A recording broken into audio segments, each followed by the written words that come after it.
दोस्तों, आज की वीडियो में सांख्य योग अर्थात ज्ञान योग का संक्षिप्त में वर्णन किया गया है। श्रीमद् भगवद गीता का दूसरा अध्याय सांख्य योग या ज्ञान योग कहलाता है। यह अध्याय गीता के सबसे महत्वपूर्ण अध्यायों में से एक है, क्योंकि इसमें श्री कृष्ण ने अर्जुन को आत्मा, कर्म और धर्म का सच्चा ज्ञान दिया। इस अध्याय में अर्जुन के मोह को दूर करने के लिए श्री कृष्ण ने सांख्य दर्शन और कर्मयोग की व्याख्या की है। अध्याय का विस्तृत विवरण अर्जुन का आत्मसमर्पण। पहले अध्याय में अर्जुन मोह और शोक में डूबे हुए थे। वे युद्ध करने से मना कर चुके थे। अब वे श्री कृष्ण के चरणों में गिरकर कहते हैं, हे कृष्ण, मैं अत्यंत विचलित हूं। मैं नहीं जानता कि मेरा कर्तव्य क्या है। कृपया मुझे सही मार्ग दिखाइए। अब मैं आपका शिष्य हूं और आपकी शरण में हूं। श्री कृष्ण मुस्कुराते हैं, क्योंकि वे जानते हैं कि अर्जुन का मोह ही उन्हें आत्मज्ञान प्राप्त करने की ओर ले जाएगा। 2. आत्मा और शरीर का अंतर। श्री कृष्ण सबसे पहले अर्जुन को आत्मा और शरीर का भेद समझाते हैं। वे कहते हैं, हे अर्जुन, तुम जिनका शोक कर रहे हो वे वास्तव में मरेंगे नहीं, क्योंकि आत्मा अमर है। यह शरीर नश्वर है, लेकिन आत्मा शाश्वत और अविनाशी है।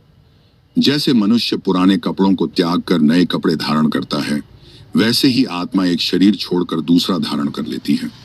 श्री कृष्ण बताते हैं कि जो जन्मा है उसकी मृत्यु निश्चित है, और जो मरा है उसका पुनर्जन्म भी निश्चित है।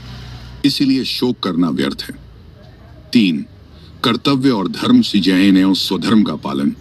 श्री कृष्ण अर्जुन को याद दिलाते हैं कि वे एक क्षत्रिय हैं और उनका कर्तव्य धर्म युद्ध करना है। वे कहते हैं, हे अर्जुन, तुम्हारे लिए धर्म के अनुसार युद्ध करना ही श्रेष्ठ है। एक क्षत्रिय के लिए धर्म युद्ध से बड़ा कोई पुण्य कार्य नहीं है।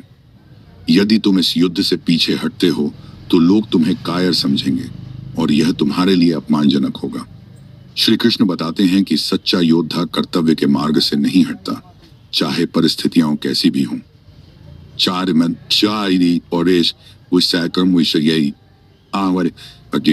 निष्काम कर्मयोग का सिद्धांत।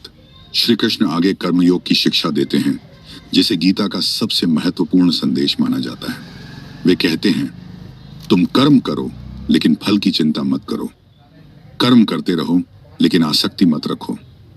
जो केवल फल की इच्छा से कर्म करता है वह बंधन में बंध जाता है, लेकिन जो बिना स्वार्थ के कर्म करता है वह मुक्त हो जाता है। इस सिद्धांत को निष्काम कर्मयोग कहा जाता है, जो जीवन में सफलता और शांति का आधार है। 5. स्थिर बुद्धि योग ने समता का भाव। श्री कृष्ण अर्जुन को समझाते हैं कि सच्चा योगी वही है जिसकी बुद्धि स्थिर रहती है। वे कहते हैं, जो सुख दुख, लाभ हानि, सफलता असफलता में समान रहता है वही सच्चा योगी है। बुद्धिमान व्यक्ति मोह और अज्ञान से ऊपर उठ जाता है और सदा संतुलित रहता है। यह शिक्षा हमें सिखाती है कि हमें जीवन में हर परिस्थिति को समान रूप से स्वीकार करना चाहिए और अपने कर्तव्य को निष्ठा से निभाना चाहिए। अध्याय का सार। 1. आत्मा अमर है, शरीर नश्वर है। 2. कर्तव्य का पालन सबसे महत्वपूर्ण है, चाहे परिस्थिति कैसी भी हो। 3. कर्म करो लेकिन फल की चिंता मत करो, निष्काम कर्मयोग। 4. सच्चा योगी वह है जो सुख दुख में संभव रखता है।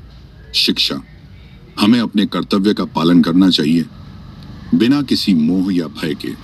जीवन में सुख दुख, सफलता असफलता को समान रूप से स्वीकार करना चाहिए।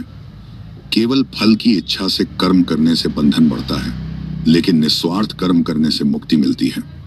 आत्मा अमर है, इसीलिए मृत्यु का भय व्यर्थ है। निष्कर्ष। सांख्य योग ध्यायोग गीता का वह अध्याय है जो हमें जीवन का सही अर्थ समझाता है। यह हमें सिखाता है कि आत्मा अजर अमर है, इसीलिए हमें मोह और भय से मुक्त होकर अपने कर्तव्य का पालन करना चाहिए। निष्काम कर्मयोग का पालन करके हम सच्ची शांति और सफलता प्राप्त कर सकते हैं। अगर आप श्लोकों के साथ व्याख्या चाहते हैं तो वह भी प्रदान की जा सकती है।